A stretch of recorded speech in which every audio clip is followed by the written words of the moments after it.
Hello दोस्तों, स्वागत है आपका एडुटेरिया चैनल पे। एडुटेरिया के करंट अफेयर्स की इस प्रैक्टिस सीरीज में मैं रोशन कुमार आप सभी दोस्तों का हार्दिक अभिनंदन करता हूं। इस प्रैक्टिस सीरीज में आज हम सेट संख्या 9 को सॉल्व करेंगे, जिसमें कुल 50 प्रश्न दिए गए हैं। इस अर्धवार्षिकी 2021 के रूप में प्रकाशित पुस्तक में कुल 16 प्रैक्टिस सेट प्रोवाइड किए गए हैं, जिसमें कुल 800 प्रश्न दिए गए हैं, जो आपके एग्ज़ाम्स जैसे रेलवे, एसएससी, पीसीएस, दरोगा इनके लिए काफ़ी उपयोगी है। तो चलिए आइए बढ़ते हैं पहले प्रश्न की ओर। हाल ही में नीति आयोग द्वारा जारी सतत विकास लक्ष्य इंडिया सूचकांक 2020-21 के संबंध में कौन सा कथन सत्य है? तो 17 सतत विकास लक्ष्य हैं। इनकी प्राप्ति के लिए यूनाइटेड नेशन के द्वारा जो निर्धारित किया गया था समय कि 2030 तक सभी देशों को इन 17 सतत विकास लक्ष्यों को प्राप्त करना है। तो इसी को देखते हुए नीति आयोग द्वारा भी विभिन्न राज्यों के संदर्भ में यह विकास लक्ष्य निर्धारित किए गए और प्रतिवर्ष इसका जो सूचकांक जारी किया जाता है कि कौन सा राज्य इसमें बेहतर प्रदर्शन कर रहा है। तो इसी को लेकर के दो कथन दिए गए हैं। पहला कथन है कि इस सूचकांक में केरल को प्रथम स्थान प्राप्त हुआ और इस सूचकांक में अंतिम स्थान पर बिहार रहा।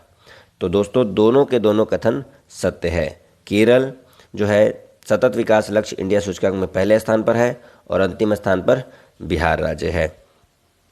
इन 17 सतत विकास लक्ष्यों के विषय में आपको जानने की जरूरत नहीं है, लेकिन कुछ जो इसके इम्पोर्टेंट है वो आप जरूर याद रखिएगा। पहला है नो पॉवर्टी, दूसरा है जीरो हंगर, तीसरा है गुड हेल्थ और चौथा है क्वालिटी एजुकेशन। अर्थात पहला गरीबी से, दूसरा भुखमरी से, तीसरा स्वास्थ्य से और चौथा शिक्षा से संबंधित है।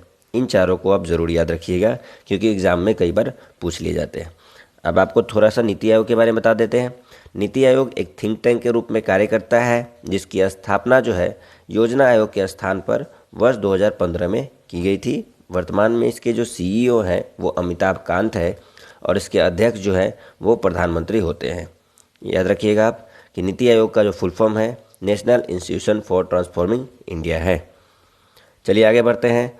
हाल ही में चर्चा में रहा रायमोना फॉरेस्ट रिजर्व का संबंध किस राज्य से है? रायमोना फॉरेस्ट रिजर्व क्यों चर्चा में रहा था दोस्तों कि असम राज्य का यह छठा राष्ट्रीय उद्यान बना है। असम में रायमोना फॉरेस्ट रिजर्व को राष्ट्रीय उद्यान के रूप में घोषित किया गया और वो वहाँ का छठा जो राष्ट्रीय उद्यान बनकर सामने आया। इसके बाद 7वां राष्ट्रीय उद्यान भी वहाँ पे बनाया गया। 7वां का नाम आप याद रखना है कि 7वां का नाम है देहिंग पटकाई, जो असम का 7वां राष्ट्रीय उद्यान बना। 5 जून को आप जानते होंगे पर्यावरण दिवस मनाया जाता है। 5 जून को ही वहाँ पे घोषणा की गई कि रायमोना फॉरेस्ट रिजर्व को असम का छठा राष्ट्रीय उद्यान बनाया जाएगा। तो इस प्रकार ऑप्शन जो सी है वो बिल्कुल सही है। और ये कहाँ स्थित है? तो असम के कोकराझार जिले में यह स्थित है। अगले प्रश्न की ओर बढ़ते हैं। विश्व स्वास्थ्य संगठन ने भारत में पहचाने गए कोरोना वेरिएंट का नामकरण किया है। विश्व स्वास्थ्य संगठन के द्वारा भारत में पहचाने गए 2 कोरोना वेरिएंट का नामकरण किया है, कप्पा एवं डेल्टा। ये दोनों है। इस प्रकार ऑप्शन डी बिल्कुल सही है। कप्पा का किसका नाम रखा गया? जो कोरोना का जो वेरिएंट है जिसका जो B.1.617.1 है उसे कप्पा कहा गया है और इसी में अगर .2 लास्ट में हो तो उसे डेल्टा नाम दिया गया है। अब इसे याद रखिएगा कि B.1.617.1 को कप्पा और .2 को डेल्टा नाम दिया गया है। किसके द्वारा? तो विश्व स्वास्थ्य संगठन WHO के द्वारा। आप जानते होंगे कि विश्व स्वास्थ्य संगठन स्वास्थ्य संबंधित एक अंतर सरकारी एजेंसी है जिसकी स्थापना वर्ष 1948 में की गई थी और इसका मुख्यालय जो है वह जेनेवा में स्थित है। आगे बढ़ते हैं। जून 2021 में किस देश ने ओपन स्काई संधि से हटने का निर्णय लिया है? मार्च में ही अमेरिका ने घोषणा कर दी थी कि वह ओपन स्काई संधि से हट जाएगा। वहीं जून में रूस ने भी ये घोषणा कर दी है कि वह ओपन स्काई संधि से हटेगा। तो अमेरिका जो है ओपन स्काई संधि से हटने वाला पहला देश है और रूस जो है दूसरा देश है। चूँकि यह दूसरा देश पूछा जा रहा है जून में, तो इसका आंसर होगा रूस। अब ये ओपन स्काई संधि होता क्या है? तो रूस और पश्चिमी देशों के साथ जो बेहतर संबंध विश्वास स्थापित करने के लिए यह एक संधि थी, जिससे हाल ही में रूस एवं अमेरिका दोनों ही हट गए हैं। तो ये आप याद रखिएगा कि रूस हाल ही में हटा है। अमेरिका के राष्ट्रपति जो बाइडेन हैं और रूस के जो राष्ट्रपति है वो व्लादिमीर पुतिन हैं। आगे बढ़ते हैं। संयुक्त राष्ट्र महासभा के 76वें अध्यक्ष के रूप में किसे चुना गया है? संयुक्त राष्ट्र महासभा के 76 जो अध्यक्ष बने हैं वह मालदीव के जो विदेश मंत्री अब्दुल्ला शाहिद है वह बने हैं। मालदीव के पहले बार कोई व्यक्ति बने हैं जो कि संयुक्त राष्ट्र सभा में किसी अध्यक्ष के पद पर हैं। तो मालदीव जैसे छोटे देश के भी संयुक्त राष्ट्र में भूमिका यह दर्शाता है कि संयुक्त राष्ट्र जो है न केवल बड़े देशों का है बल्कि छोटे छोटे देशों का भी इसमें महत्वपूर्ण भूमिका है। संयुक्त राष्ट्र के बारे में आपको बता दूं कि इसकी स्थापना वर्ष 1945 में की गई थी 24 अक्टूबर को, और इसके 6 अंग होते हैं। उसी 6 अंग में से एक अंग है महासभा। उसके अध्यक्ष इस वर्ष के लिए चुने गए हैं 76वें, वो चुने गए हैं अब्दुल्ला शाहिद। आपको याद रखना है कि वो 6 अंग कौन कौन है। तो पहला है संयुक्त राष्ट्र महासभा, दूसरा है संयुक्त राष्ट्र सुरक्षा परिषद, तीसरा है संयुक्त राष्ट्र आर्थिक एवं सामाजिक परिषद, और चौथा है संयुक्त राष्ट्र न्यास परिषद, पांचवा है अंतर्राष्ट्रीय न्यायालय, और छठा है संयुक्त राष्ट्र सचिवालय। ये 6 उसके अंग हैं जो कई बार एग्जाम में पूछ लिए जाते हैं कि वो 6 अंग कौन कौन है। फिर से सुन लीजिए, संयुक्त राष्ट्र महासभा, सुरक्षा परिषद, आर्थिक एवं सामाजिक परिषद, न्यास परिषद, अंतर्राष्ट्रीय न्यायालय एवं सचिवालय। भारत सरकार ने राष्ट्रीय पोषण अभियान के लिए किस संस्था के साथ $200 मिलियन का ऋण समझौता किया है? भारत आमतौर पर IMF के साथ, ADB एवं वर्ल्ड बैंक के साथ ऋण समझौते करता है। तो भारत ने राष्ट्रीय पोषण अभियान के लिए जो ऋण समझौता किया है $200 मिलियन का, वह वर्ल्ड बैंक के साथ किया है। वर्ल्ड बैंक की स्थापना वर्ष 1945 में की गई थी और इसका मुख्यालय जो है वाशिंगटन DC में है। वर्तमान में जो वर्ल्ड बैंक के अध्यक्ष हैं वो है डेविड R मालपास। ये हो गया वर्ल्ड बैंक के बारे में। अब थोड़ा सा जान लेते हैं राष्ट्रीय पोषण अभियान के बारे में। राष्ट्रीय पोषण अभियान की शुरुआत वर्ष 2018 में की गई थी, ये हुई बात। और इसका जो लक्ष्य है कि 2022 तक भारत को कुपोषण रहित बनाना है। कब तक? तो 2022 तक इसका लक्ष्य है कि भारत को कुपोषण के रहित बना देना है। और इसके तहत जो स्तनपान करने वाली महिलाएं हैं और 3 वर्ष तक जो छोटे छोटे बच्चे हैं उनको पोषण युक्त भोजन प्रदान करना इस मिशन का उद्देश्य है। आगे बढ़ते हैं। निम्न में से किस देश में बर्ड फ्लू H10N3 स्ट्रेन के संक्रमित पहले व्यक्ति का मामला सामने आया है? अभी तक जो बर्ड फ्लू देखा जाता था वो केवल पक्षियों में देखा जाता था दोस्तों, कि पक्षियों में इस बर्ड फ्लू के कारण पक्षियों की मृत्यु होती थी। और पहली बार ये हुआ है कि बर्ड फ्लू का एक स्ट्रेन जिसका H10N3 है वो मनुष्यों को संक्रमित कर रहा है। तो उस मनुष्यों को संक्रमित करने का पहला जो मामला आया है वह चीन के जियांगसू शहर से प्रांत से आया है। तो आप याद रखिएगा कि चीन के जियांगसू प्रांत से बर्ड फ्लू से संक्रमित होने वाले पहले व्यक्ति को पाया गया है। ये आप याद रखिएगा। चीन की राजधानी आप जानते होंगे कि बीजिंग चीन की राजधानी है और चीन के वर्तमान में राष्ट्रपति शी जिनपिंग है। अगला प्रश्न, 12-13 जून को 47वां G7 शिखर सम्मेलन का आयोजन किया गया जिसकी अध्यक्षता किसने की? तो 2019 में आपको याद होगा कि इसकी अध्यक्षता फ्रांस ने की थी। वहीं 2020 में इसका आयोजन नहीं किया गया। 2021 में जो इसकी अध्यक्षता की है वो ब्रिटेन ने की है। डिजिटली रूप से इस अर्थात वीडियो कॉन्फ्रेंसिंग के माध्यम से इस बैठक का आयोजन किया गया था जिसकी अध्यक्षता ब्रिटेन के प्रधानमंत्री बोरिस जॉनसन ने की थी। G7 के बारे में जानते होंगे कि विश्व की 7 बड़ी अर्थव्यवस्थाओं वाले देशों का यह अंतर सरकारी संगठन है जिसकी स्थापना वर्ष 1975 में की गई थी। इन 7 देशों के आपको नाम याद रखने हैं। देखिए, पहले आप याद रखिएगा कि नॉर्थ अमेरिका के 2 देश हैं, अमेरिका एवं कनाडा। दक्षिण अमेरिका का कोई देश नहीं है, अफ्रीका का भी कोई देश नहीं है। 4 देश हैं जो कि यूरोप के हैं। तो वो 4 देश कौन है? तो वो देश हैं ब्रिटेन, फ्रांस, इटली और जर्मनी। 4 उधर हो गए। एशिया का मात्र एक देश है जो कि जापान है। तो इस प्रकार कुल 7 देशों, विश्व की 7 बड़ी अर्थव्यवस्था वाले देशों का यह एक समूह है। आगे बढ़ते हैं। 9वां, निम्नलिखित में से किस देश में रामायण तथा महाभारत को बच्चों के पाठ्यक्रम में शामिल किया है? किस देश ने ऐसा किया है? तो भारत और सऊदी अरब के संबंधों को, सांस्कृतिक संबंधों को बेहतर बनाने के लिए सऊदी अरब ने यह घोषणा की है कि वहाँ के जो पाठ्यक्रम है, जो प्राइवेट स्कूल में, सरकारी स्कूल में, उसमें रामायण तथा महाभारत को बच्चों को पाठ्यक्रम में शामिल किया जाएगा। तो ऐसा किसने किया, घोषणा की है? तो सऊदी अरब के प्रिंस मोहम्मद बिन सलमान ने इसकी घोषणा की है। आप ये याद रखिएगा कि रामायण और महाभारत दोनों को बच्चों के पाठ्यक्रम में शामिल किया जाएगा। कहाँ पे? तो सऊदी अरब में। सऊदी अरब की राजधानी आप जानते होंगे कि सऊदी अरब की राजधानी जो है वो रियाद है। बांग्लादेश की राजधानी ढाका, UAE की राजधानी अबू धाबी और इजराइल की राजधानी जो है वो यरूशलेम है। अगला, किस राज्य या केंद्र शासित प्रदेश द्वारा बच्चों को कंप्यूटर सिखाने के लिए लैब ऑन व्हील्स कार्यक्रम की शुरुआत की गई? तो लैब ऑन व्हील्स कार्यक्रम की शुरुआत जो है वह दिल्ली सरकार के द्वारा की गई थी। दिल्ली के उप मुख्यमंत्री मनीष सिसोदिया जी के द्वारा यह घोषणा की गई कि लैब ऑन व्हील्स कार्यक्रम की शुरुआत की जाएगी ताकि उससे बच्चों को कंप्यूटर सिखाया जा सके। आप ये याद रखिए कहाँ पे, तो दिल्ली। वहाँ के सीएम कौन है? तो वहाँ के सीएम है अरविंद केजरीवाल, और वहाँ के जो डिप्टी सीएम है अर्थात उप मुख्यमंत्री जो है वह मनीष सिसोदिया जी है। मनीष सिसोदिया जी के द्वारा इस लैब ऑन व्हील्स कार्यक्रम को लॉन्च किया गया। राष्ट्रीय डोपिंग रोधी agency national anti doping agency के नए महानिदेशक के रूप में किसे नियुक्त किया गया है? तो नेशनल एंटी डोपिंग एजेंसी के नए महानिदेशक के रूप में सिद्धार्थ सिंह लोंगजाम को नियुक्त किया गया है। नाडा की स्थापना वर्ष 2005 में की गई थी। आपको यह याद रखना है।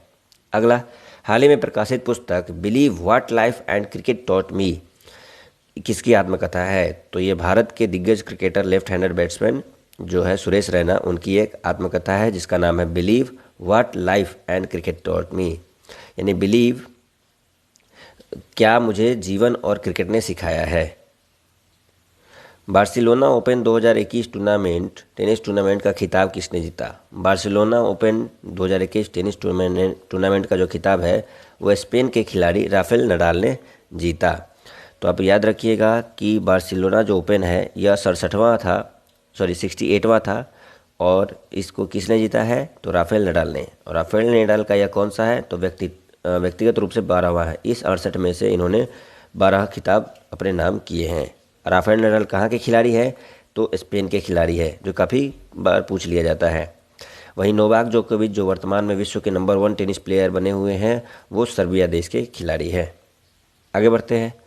अप्रैल 2021 में किस देश की नौसेना ने हिंद महासागर में फ्रीडम ऑफ नेविगेशन ऑपरेशन किया है? तो आप समझ रहे होंगे कि हिंद महासागर में किया गया है तो भारत ने किया होगा, लेकिन दोस्तों ऐसा नहीं है कि फ्रीडम ऑफ नेविगेशन ऑपरेशन जो है वो अमेरिकी नौसेना के द्वारा किया गया है। तो अमेरिकी नौसेना के द्वारा हिंद महासागर में फ्रीडम ऑफ नेविगेशन ऑपरेशन किया गया है।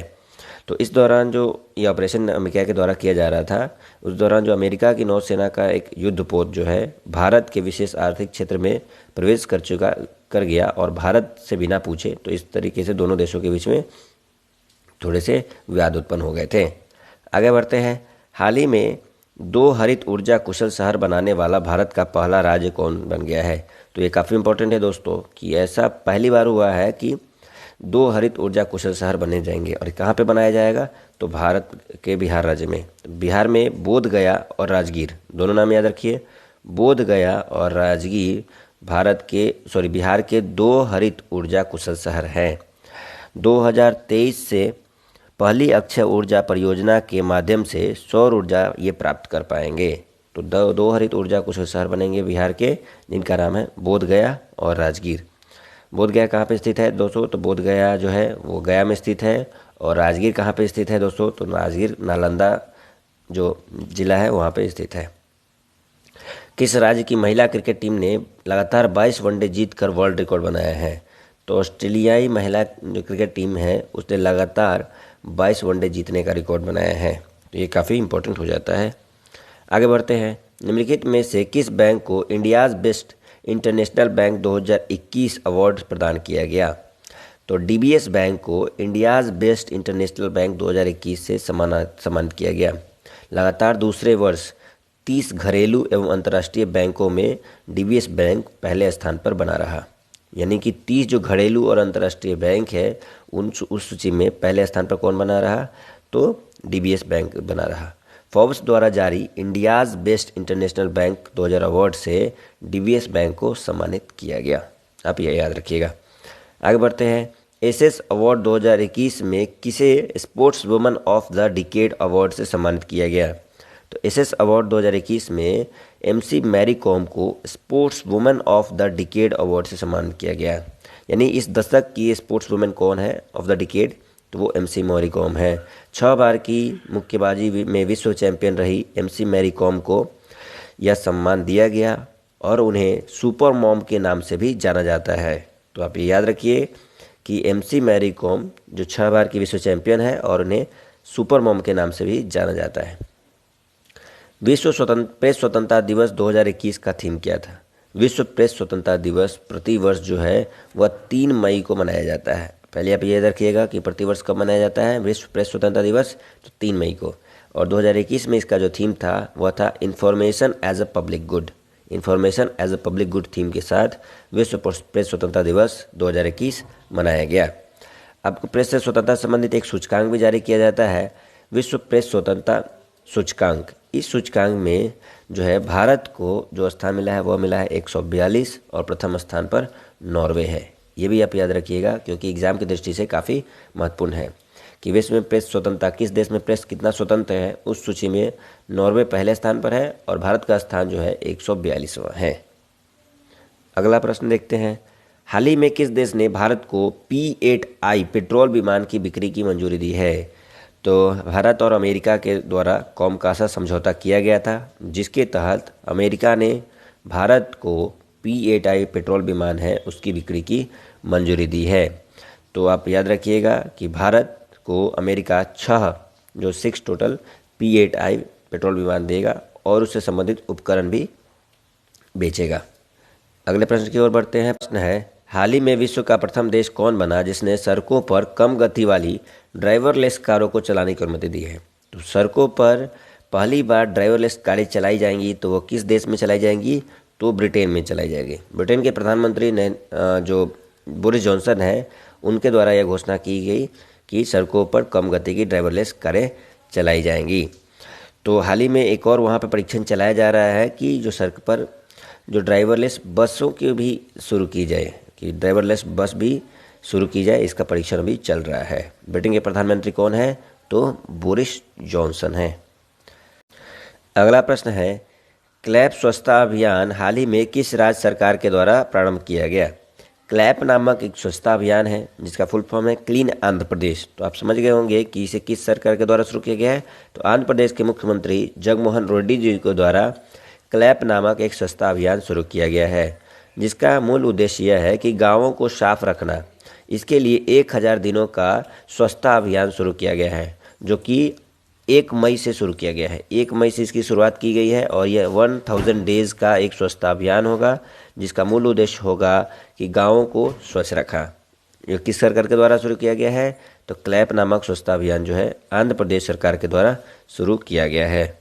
पत्रकारों को स्वास्थ्य बीमा कवर प्रदान करने के लिए किस राज्य सरकार ने गोपबंधु संबंधिका स्वास्थ्य बीमा योजना शुरू किया है? तो गोपबंधु संबंधिका स्वास्थ्य बीमा योजना उड़ीसा सरकार ने शुरू किया है। उड़ीसा सरकार ने पत्रकारों को कोविड योद्धा घोषित किया है और साथ ही साथ उनके स्वास्थ्य के लिए 2 लाख रुपए का बीमा कवर इस योजना के तहत प्रदान किया है कि उन्हें स्वास्थ्य संबंधी 2 लाख रुपए का बीमा कवर प्रदान किया जाएगा। यदि कोविड के कारण पत्रकारों की मृत्यु हो जाती है तो उन्हें 15 लाख रुपए की वित्तीय सहायता दी जाएगी। ये दोनों है योजना, इस योजना के मूल तत्व, कि उन्हें 2 लाख रुपए का स्वास्थ्य बीमा कवर दिया जाएगा। यदि उनकी मृत्यु हो जाती है तो उन्हें 15 लाख रुपए की वित्तीय सहायता दी जाएगी। ये किस राज्य सरकार ने शुरू किया है? तो उड़ीसा राज्य सरकार के द्वारा शुरू किया गया है। वर्तमान में उड़ीसा के जो मुख्यमंत्री हैं वो श्री नवीन पटनायक है और वहाँ के जो राज्यपाल हैं वह गणेशी लाल जी है। हाल ही में Indian chamber of commerce ICC द्वारा किस भारतीय संस्था को ग्रीन ऊर्जा अवार्ड से सम्मानित किया गया? तो इंडियन चैम्बर ऑफ कॉमर्स के द्वारा भारतीय सार्वजनिक संस्था एडा को ग्रीन ऊर्जा अवार्ड से सम्मानित किया गया। एडा का जो फुल फॉर्म है वो है Indian renewable energy development agency, जिसकी स्थापना वर्ष 1987 में की गई थी। और एडा को यह पुरस्कार क्यों दिया गया है कि रिन्यूएबल एनर्जी के क्षेत्र में जो फाइनेंसिंग जो इंस्टीट्यूशंस है, जो संस्थाएं हैं, उनमें अग्रणी सार्वजनिक संस्थान होने के कारण एडा को यह पुरस्कार दिया गया। पुरस्कार का नाम है ग्रीन ऊर्जा अवार्ड। किसने दिया? तो इंडियन चैम्बर ऑफ कॉमर्स ने दिया। किस संस्था को दिया? तो एडा को दिया। एडा की स्थापना कब हुई? तो 1987 में इसकी स्थापना की गई थी। अगले प्रश्न की ओर बढ़ते हैं। दोस्त फॉर लाइफ ऐप हाल ही में किसके द्वारा जारी किया गया? दोस्त फॉर लाइफ जो है हाल ही में CBSE के द्वारा जारी किया गया है। केंद्रीय माध्यमिक शिक्षा बोर्ड के द्वारा यह ऐप जारी किया गया है। जिसका मूल उद्देश्य यह है कि छात्रों को मानसिक जो स्वास्थ्य के लिए उनको मानसिक स्वास्थ्य को बेहतर बनाने के लिए यह ऐप शुरू किया गया है। इसके जो तहत जो मेंटर होंगे, जो गाइड होंगे, वो छात्रों को इस कोविड के दौरान गाइड करेंगे ताकि उसके मेंटल हेल्थ पर प्रेशर ना पड़े। आगे बढ़ते हैं। मई 2021 में किस भारतीय मूल की लेखिका को 15वां शेख जायद बुक पुरस्कार प्रदान किया गया? तो ये पहली बार हुआ है किसी भारतीय मूल की लेखिका को जो शेख जायद बुक पुरस्कार प्रदान किया गया। शेख जायद बुक पुरस्कार जो है उसे अरब जगत का नोबेल कहा जाता है। तो ये काफ़ी इम्पोर्टेंट हो जाता है कि अरब जगत का नोबेल पुरस्कार प्राप्त करने वाली भारत की पहली जो भारत मूल की पहली लेखिका बनी है, उनका नाम है डॉक्टर ताहिरा कुतुबुद्दीन। डॉक्टर ताहिरा कुतुबुद्दीन को जो है 15वां शेख जायद बुक पुरस्कार दिया गया है, जिसे अरब जगत का नोबेल कहा जाता है। यह पुरस्कार जो है 2007 से दिया जा रहा है और यह 15वां दिया गया। किसे? डॉक्टर ताहिरा कुतुबुद्दीन को दिया गया। अगले प्रश्न की ओर बढ़ते हैं। विश्व खाद्य पुरस्कार फाउंडेशन के द्वारा किसे वर्ष 2021 के प्रतिष्ठित विश्व खाद्य पुरस्कार प्रदान किया गया? तो डॉक्टर शकुंतला हरक सिंह थिलस्टेड को यह पुरस्कार दिया गया। डॉक्टर शकुंतला जी को भोजन के विकल्प के रूप में मछली और जो जलीय भोजन पर काम करने के लिए यह पुरस्कार दिया गया। तो डॉक्टर शकुंतला हरक सिंह थिलस्टेड को विश्व खाद्य पुरस्कार दिया गया। किसके द्वारा? विश्व खाद्य पुरस्कार फाउंडेशन के द्वारा वर्ष 2021 के लिए। अगला है DRDO द्वारा निर्मित मोटर बाइक एम्बुलेंस सेवा को CRPF को सौंपा गया, जिसका नाम है। तो एक ऐसा बाइक है जो एम्बुलेंस से सुसज्जित है, यानी एम्बुलेंस की सुविधा बाइक पर उपलब्ध होगी। ये विकसित किया है DRDO और CRPF ने मिलकर। इन दोनों के द्वारा विकसित इस मोटर बाइक एम्बुलेंस का नाम क्या है? तो वह रक्षिता है। यानी दुर्गम इलाकों में एम्बुलेंस की सेवा उपलब्ध कराने के लिए, जहाँ पे वैन नहीं जा सकती है, वहाँ पे बाइक के माध्यम से चिकित्सीय सुविधा उपलब्ध कराई जा सकेगी। तो इसके लिए विकसित किया गया है मोटर बाइक एम्बुलेंस। CRPF के सैनिक जब दूरगामी जो जंगल वाले इलाके हैं, नक्सल प्रभावित क्षेत्र हैं, उन क्षेत्रों में यदि कोई सैनिक घायल हो जाता है तो उन सैनिकों को निकालने के लिए, वहाँ पे उनको जो चिकित्सीय सुविधा है वो प्रदान करने के लिए एक मोटर बाइक एम्बुलेंस सेवा विकसित की गई है, जिसका नाम है रक्षिता। आप इसे याद रखिएगा। शक्ति के बारे में आप जानते होंगे कि एक सार्वजनिक भारत के जो मेजर अनूप मिश्रा के द्वारा विकसित सार्वभौमिक बुलेट प्रूफ जैकेट है, जिसका नाम क्या था? शक्ति।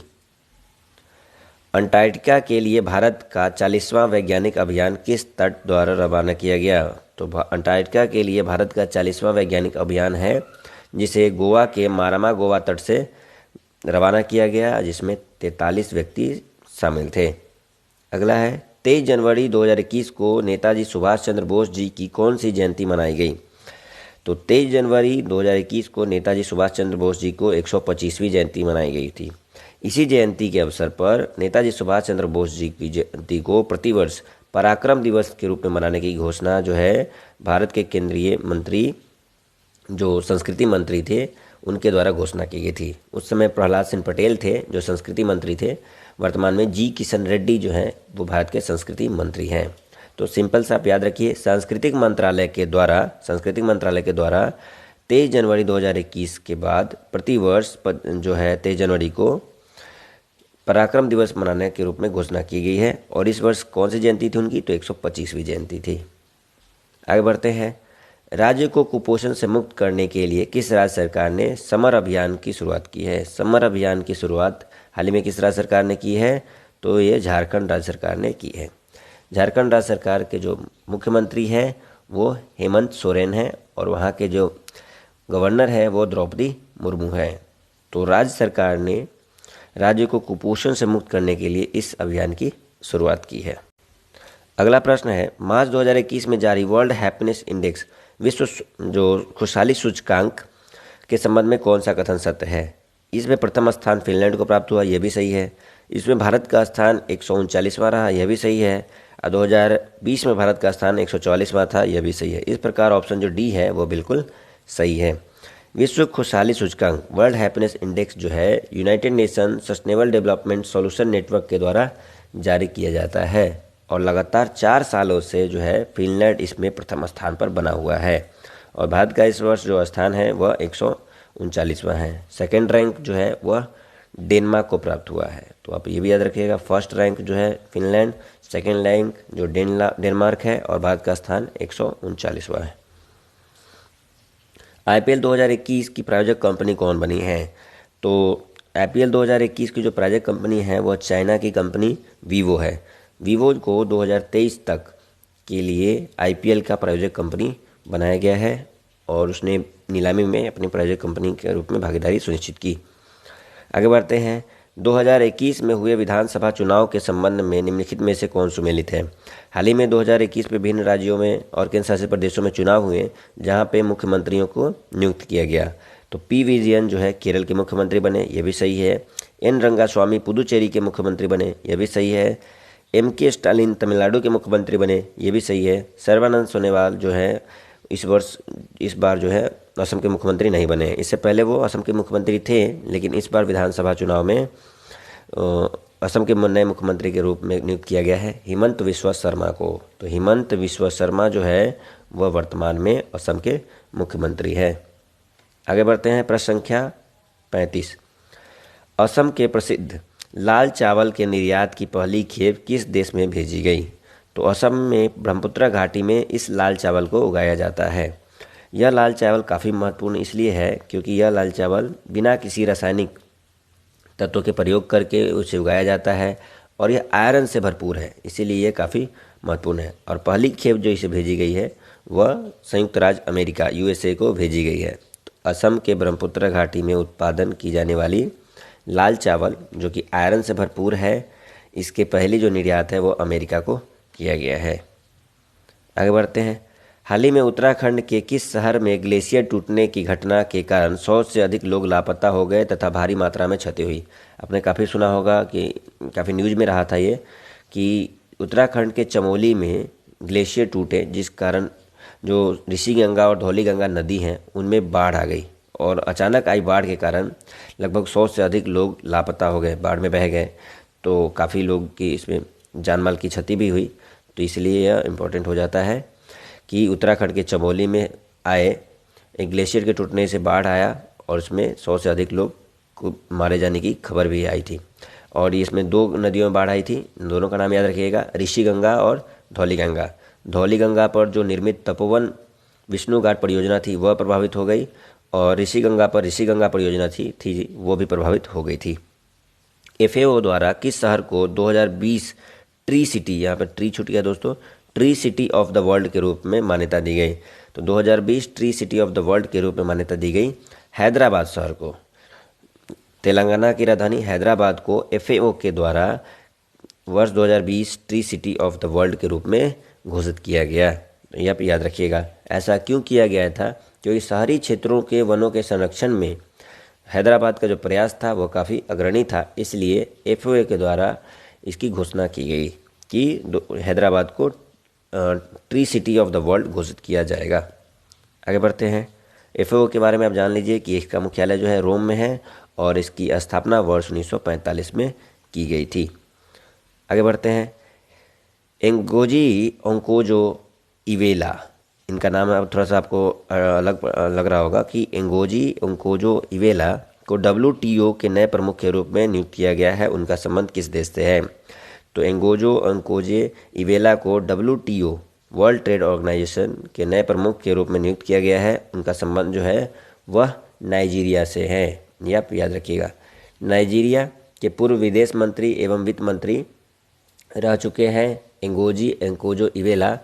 उन्हें हाल ही में WTO के नए प्रमुख के रूप में नियुक्त किया गया है। WTO के विषय में मैंने थोड़ी देर पहले आपको बताया था कि इसकी स्थापना वर्ष 1995 में की गई थी। इन देशों की राजधानी भी देख लेते हैं। नाइजीरिया की राजधानी अबूजा है, तंजानिया की राजधानी डोडोमा है, युगांडा की राजधानी कंपाला है, कीनिया की राजधानी नैरोबी है। ये सभी जो हैं अफ्रीकी देश हैं। फरवरी 2021 में किस संस्थान द्वारा ह्यूमन इन स्पेस पॉलिसी 2021 का अनावरण किया गया? तो ह्यूमन इन स्पेस पॉलिसी 2021 का जो अनावरण है वह भारत के जो अंतरिक्ष संस्थान है इसरो के द्वारा किया गया। ISRO Indian space research organisation के द्वारा ह्यूमन इन स्पेस पॉलिसी 2021 का अनावरण किया गया। वर्तमान में जो इसरो के प्रमुख है वो डॉक्टर के सिवन है और इसरो की स्थापना 1969 में की गई थी और इसका मुख्यालय जो है वो बेंगलुरु में स्थित है। हाल ही में कौन सा देश 10 लाख का नोट जारी करने वाला विश्व का पहला देश बन गया है? तो दक्षिण अमेरिकी देश वेनेजुएला 10 लाख का नोट जारी करने वाला विश्व का पहला देश बन गया है। वेनेजुएला के राष्ट्रपति निकोलस मादुरो ने देश में आए भीषण आर्थिक संकट से निपटने के लिए और महंगाई से निपटने के लिए 10 लाख बोलीवर का नोट जारी किया है। 10 लाख बोलीवर का नोट हाल ही में वेनेजुएला के द्वारा जारी किया गया है। अब इन देशों की राजधानी देख लेते हैं। वेनेजुएला की राजधानी कराकस है, सऊदी अरब की रियाद है, कतर की राजधानी दोहा है और डेनमार्क की राजधानी जो है वह कोपेनहेगन है। आगे बढ़ते हैं।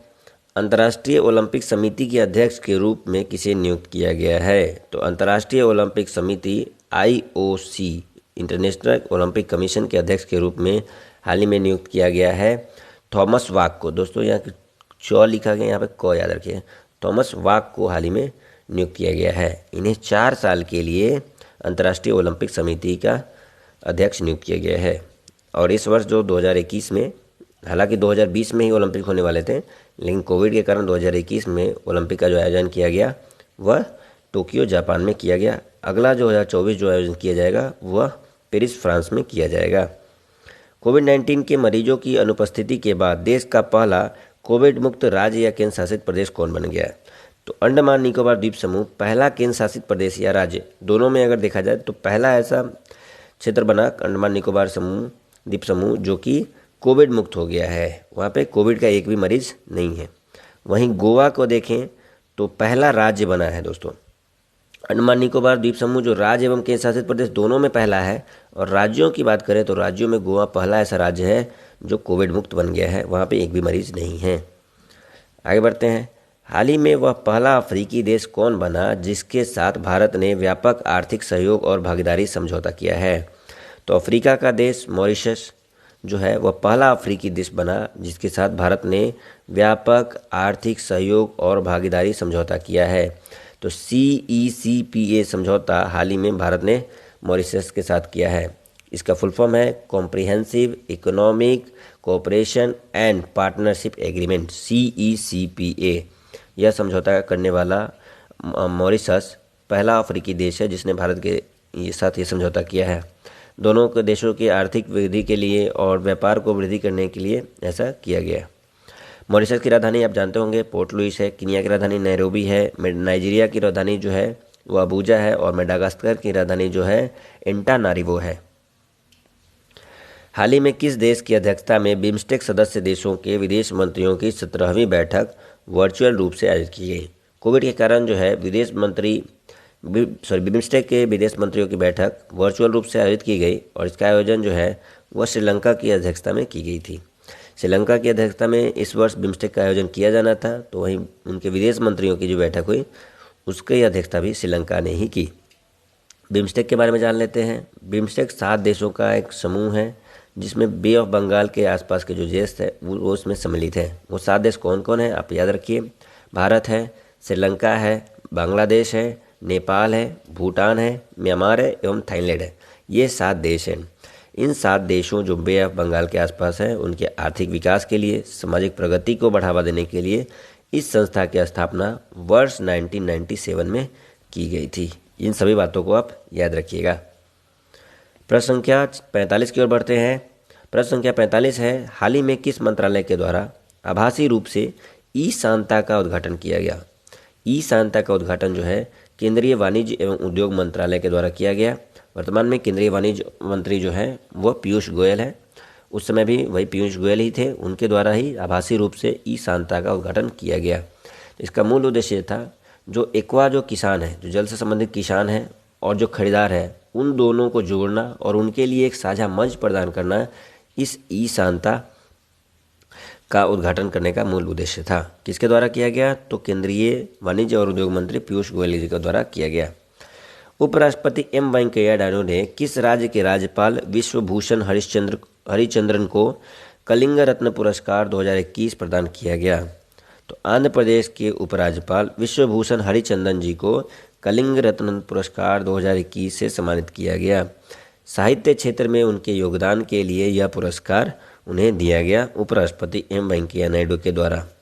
तो किन्हें दिया गया? तो आंध्र प्रदेश के राज्यपाल विश्वभूषण हरिचंदन को। वर्तमान में आंध्र प्रदेश के जो मुख्यमंत्री हैं वह श्री जगनमोहन रेड्डी जी हैं।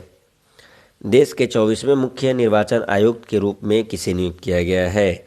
तो निर्वाचन आयोग के आप बारे में जानते होंगे कि निर्वाचन आयोग में एक मुख्य निर्वाचन आयुक्त होता है और दो होता है कि जो चुनाव आयुक्त होते हैं। तो वर्तमान में जो 24वें मुख्य निर्वाचन आयुक्त बने हैं वो बने हैं सुशील चंद्रा। तो सुशील चंद्रा जो है भारत के 24वें मुख्य निर्वाचन आयुक्त हैं।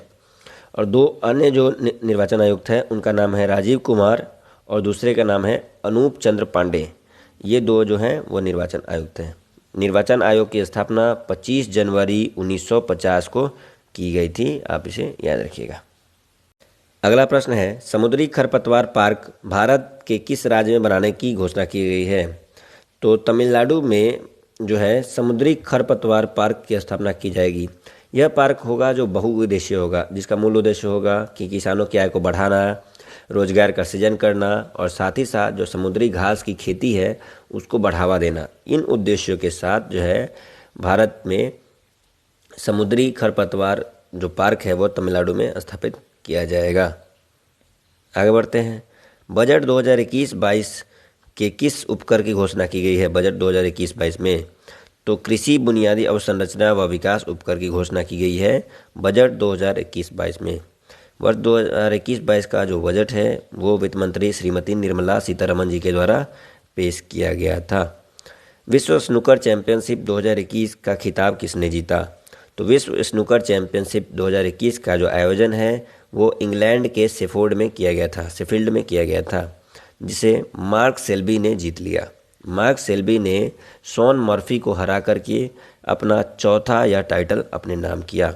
तो किसने जीता? तो मार्क सेल्बी ने विश्व स्नूकर चैंपियनशिप 2021 जीता, जिसका आयोजन इंग्लैंड के शेफील्ड में किया गया था। इसी के साथ यह सेट हमारा सेट नंबर 9 समाप्त होता है। आप यहाँ पे देख रहे होंगे कि एडुटेरिया के द्वारा जो करंट अफेयर्स जो हिंदी माध्यम में प्रोवाइड की गई थी, अब साथ ही साथ जो है इंग्लिश माध्यम में भी प्रोवाइड किया जा रहा है। और इसमें 1 जनवरी से लेकर के 1 अगस्त तक की घटनाएं सम्मिलित हैं, जो आपके नज़दीकी दुकान एवं साथ ही साथ फ्लिपकार्ट पर भी उपलब्ध है। चलिए इसी के साथ अगले सेट में मिलते हैं। एडुटेरिया के साथ जुड़े रहने के लिए आप सभी दोस्तों का तहे दिल से धन्यवाद।